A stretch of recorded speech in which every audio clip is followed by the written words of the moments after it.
warahmatullahi wabarakatuh. Baiklah, saya Sandra Agustia dengan NIM 1930101130 dari kelompok 3 ingin menjelaskan poin 1 dan poin 2. Poin 1 ialah pengertian iman kepada malaikat dan makhluk gaib selain malaikat. Iman secara bahasa berarti percaya atau yakin. Sedangkan secara istilah iman berarti meyakini setulus hati yang mengakar kuat, mengucapkan dengan lisan, dan mengamalkan dengan seluruh anggota badan. Jadi iman kepada malaikat adalah mempercayai dan meyakini bahwa Allah Subhanahu wa Ta'ala menciptakan malaikat yang diberi tugas untuk mengatur alam dan mengurus perjalanan alam semesta dan tugas tertentu lainnya. Iman kepada makhluk gaib selain malaikat ialah percaya dan yakin bahwa mereka ada dan Allah telah menciptakan mereka sebagaimana Allah menciptakan malaikat dengan bahan dasar yang berbeda. Yang kedua, bukti atau dalil kebenaran adanya malaikat Allah dan makhluk gaibnya seperti jin, iblis, dan setan. Dalam Al-Quran, yang pertama Quran Surah Al-Baqarah ayat 34 yang berbunyi, Bismillahirrahmanirrahim. Wa iz qulna lil malaikati isjudu li Adama fasajadu illa iblis aba wastakbar wa kana minal kafirin. Yang artinya, dan ingatlah ketika kami berfirman kepada para malaikat, sujudlah kamu kepada Adam. Maka mereka pun sujud kecuali iblis. Ia menolak dan menyombongkan diri, dan ia termasuk golongan yang kafir. Yang kedua surah Maryam ayat 64 yang berbunyi, Bismillahirrahmanirrahim. Wa ma natanazzalu illa bi amri rabbika lahu ma baina aydina wa ma khalafna wa ma baina dzalik wa ma kana rabbuka nasiya. Yang artinya, dan tidaklah kami Jibril turun kecuali atas perintah Tuhanmu. Miliknya segala yang ada di hadapan kita, yang ada di belakang kita, dan segala yang ada di antara keduanya. Dan Tuhanmu tidak lupa. Yang kedua dalam hadis riwayat Muslim yang berbunyi, An Aisyata qalat qala Rasulullah sallallahu alaihi wasallam khuliqat al malaikatu min nurin wa khuliqal jannu min marijin min narin wa khuliqa adamu mimma usifalakum. Yang artinya, dari Aisyah berkata Rasulullah sallallahu alaihi wasallam bersabda, malaikat diciptakan dari cahaya, jin diciptakan dari api yang menyala-nyala, dan Adam diciptakan dari sesuatu yang telah disebutkan ciri-ciri untuk kalian. Assalamualaikum warahmatullahi wabarakatuh.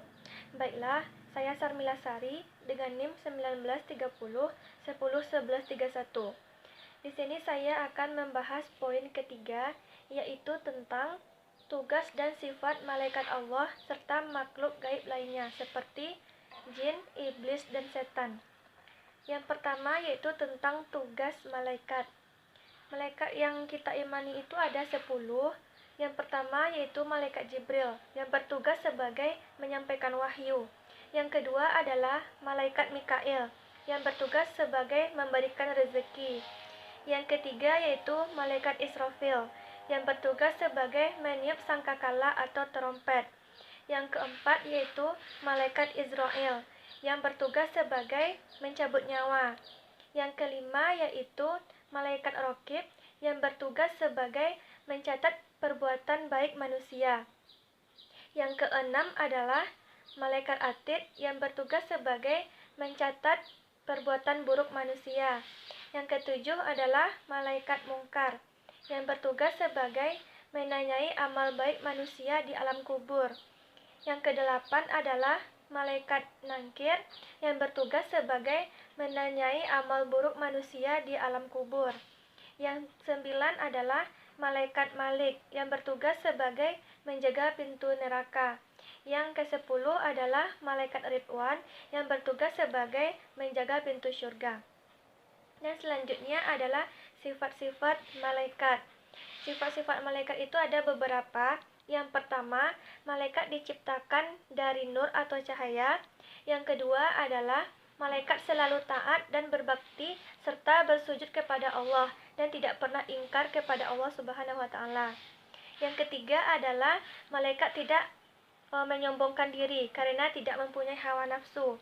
Yang keempat adalah malaikat dapat berubah bentuk. Yang kelima adalah malaikat selalu bertasbih dengan tidak mengenal lelah. Yang keenam adalah malaikat tidak berjenis kelamin. Yang ketujuh adalah malaikat tidak makan dan tidak minum. Yang kedelapan adalah malaikat terjaga dari perbuatan dosa. Yang kesembilan adalah malaikat diciptakan Allah dengan tugas-tugas tertentu. Kemudian kita masuk kepada tugas dan sifat jin, iblis, dan setan. Yang pertama yaitu jin.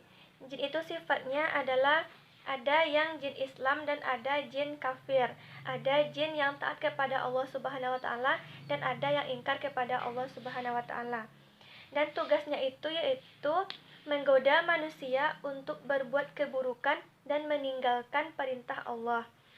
Yang kedua yaitu iblis. Iblis ini mempunyai sifat sombong dan durhaka kepada Allah Subhanahu wa taala dan memiliki tugas untuk menyesatkan manusia. Dan yang ketiga yaitu setan. Setan ini memiliki sifat menggoda iman manusia dan bertugas sebagai merangsang keinginan nafsu rendah manusia. Mungkin sekian dari saya. Terima kasih. Assalamualaikum warahmatullahi wabarakatuh. Saya Salsabila Yasni NIM 1830101147 akan menjelaskan materi selanjutnya, yaitu tentang menerapkan perilaku beriman kepada malaikat Allah serta makhluk gaib lainnya seperti jin, iblis, dan setan. Mengimani keberadaan malaikat merupakan suatu kewajiban bagi umat Islam. Hal ini ditegaskan oleh Bashoni bahwa seseorang tidaklah dikatakan beriman jika tidak mengimani malaikat Allah. Adapun bentuk-bentuk penerapan perilaku beriman kepada malaikat Allah serta makhluk gaib lainnya, yaitu pertama, ketaatan dan kedisiplinan. Sifat taat atau patuh malaikat kepada apa yang diperintahkan oleh Allah ditunjukkan ketika Allah memerintahkan para malaikat untuk sujud kepada Nabi Adam, yang ketika itu untuk pertama kalinya Allah menciptakan manusia.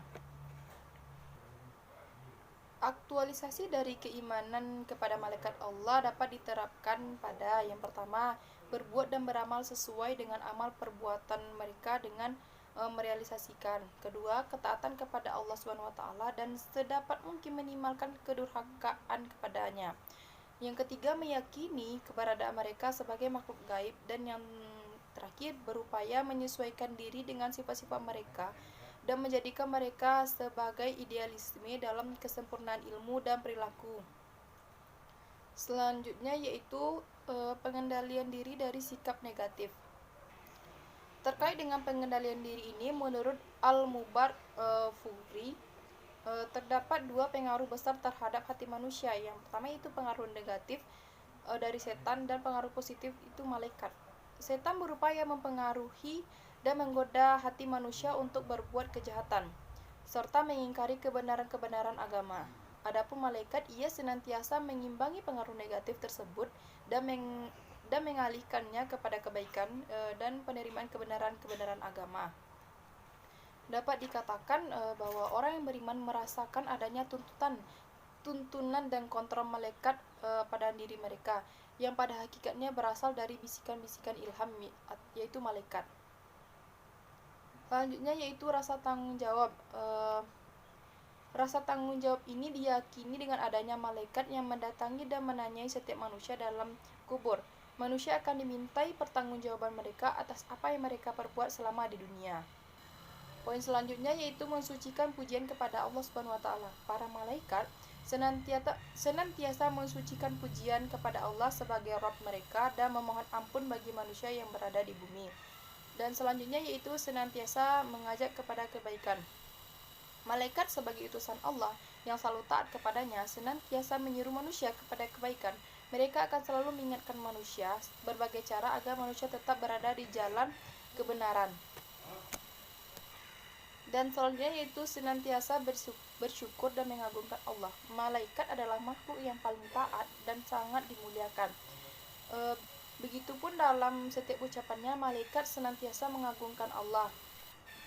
Mereka tidak pernah dan tidak sedikit pun ingkar kepada Allah selamanya.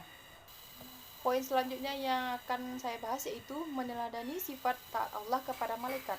Adapun sikap meneladani ketaatan malaikat kepada Allah yaitu yang pertama, senantiasa berusaha untuk menaati Allah, baik melaksanakan perintah maupun menjauhi larangannya. Yang kedua, bersikap tawaduk kepada Allah dan mengagungkannya, bisa membaca tasbih, tahmid, tahlil, dan takbir. Yang selanjutnya yang terakhir yaitu bersikap hati-hati dalam hidup ini, tidak melanggar hukum Allah sebagaimana malaikat tidak maksiat kepadanya. Itulah ulasan materi dari saya. Mohon maaf jika ada kesalahan dalam penyampaian. Sekian, terima kasih. Wassalamualaikum warahmatullahi wabarakatuh.